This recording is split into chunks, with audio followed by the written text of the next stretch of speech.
info ini taunya saya dari media malah. Saya sebagai kuasa hukum ketinggalan berita malah.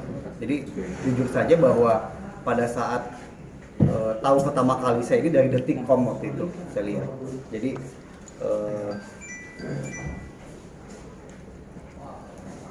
putusan ini adalah, saya menganggap bahwa putusan ini adalah hari kemenangan bukan saja buat anaknya Bu Amalia, tapi hari kemenangan buat anak-anak Indonesia yang mengalami kejadian dan kasus yang sama. Jadi untuk semua ibu terutama, bahwa ini bisa dijadikan pijakan, bisa dijadikan jurisprudensi bahwa anak yang lahir di luar perkawinan yang sah bisa diajukan secara resmi, bisa diajukan asal-usul anaknya, dan bisa mempunyai hubungan hukum dengan bapaknya. Ya, satu itu. Yang lain bahwa saya ucapkan banyak terima kasih kepada anak pertama dari saudara BP, yaitu saudara Jane Abel, karena dia di tengah kebingungan kita sebagai kuasa hukum mencari siapa yang dapat dijadikan pembanding DNA kedua anak ini. Tiba-tiba Jane Abel muncul sebagai dewa penyelamat. Dia menyodorkan diri dan bersedia untuk dites DNA untuk membuktikan bahwa kedua anaknya ini memang anak dari bapaknya Jane Abel. Jadi pada saat itu hasil DNA-nya 97% identik, yang artinya bahwa Jane Abel dengan kedua anak dari Ibu Amalia mempunyai ayah kandung yang sama. Tapi ini adalah proses perjuangan yang sangat panjang karena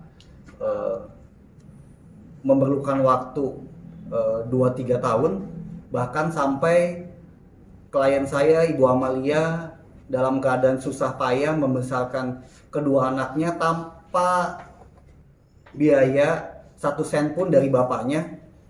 Waktu itu dilaporkan juga di Polres Depok kalau nggak salah, pencemaran nama baik dan lain-lain. Ini adalah perjuangan seorang ibu yang hebat menurut saya, karena tidak semua ibu juga bisa melakukan hal yang sama. Dalam keterbatasan dia sebagai seorang wanita bisa menghidupi kedua anaknya tanpa bantuan dari bapaknya, juga bisa memberikan penghidupan dan yang layak buat kedua anaknya. Tapi memang kemenangan ini hanya diperoleh di satu di Pengadilan Tinggi, 2 di Mahkamah Agung. Nah, yang satunya ini kita kecolongan. Maksudnya kecolongan ini adalah bukti kita ditolak oleh Pengadilan Tinggi Agama Jakarta Selatan. Saya nggak tahu waktu baca ini hakimnya ngantuk atau tidak paham, atau hakimnya tidak membaca. Padahal hakim ini katanya adalah wakil Tuhan di dunia. Tapi saya tidak tahu apa yang ada di otak majelis hakim sehingga kita ditolak. Padahal saat itu kita mempunyai satu video pernikahan antara BP dengan Ibu Amalia. Kedua, kita punya foto-foto pernikahan. Kita juga punya foto antara anaknya dengan bapaknya. Kita punya transfer uang yang dilakukan secara kontinu setiap bulan, yang menandakan bahwa ini ada hubungan hukum, karena tidak mungkin kedua belah pihak tidak mengenal tapi ada transfer uang yang dilakukan secara kontinu, dan itu jumlahnya relatif sama. Terus kita juga punya saksi-saksi kedua orang tua, saksi juga dari pejabat timnya Bapak BP dari Persija waktu itu. Ada wakil yang ikut melihat dan menyaksikan perkawinan itu. Kemudian juga ada tes DNA, tapi sama Pengadilan Agama Jakarta Selatan itu diabaikan semua.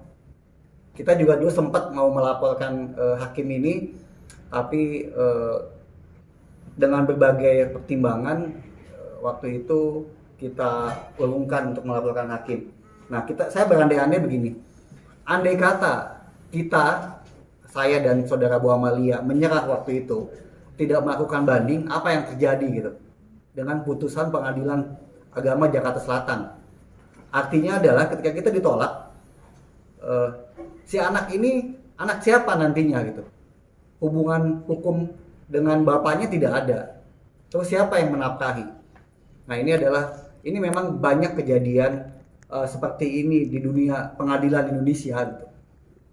Tapi mudah-mudahan ke depan hakim-hakim yang seperti ini diganti, dicopot, harusnya dipensiunkan hakim-hakim seperti itu ya, karena tidak memiliki rasa kemanusiaan dan tidak memiliki hati nurani menurut saya.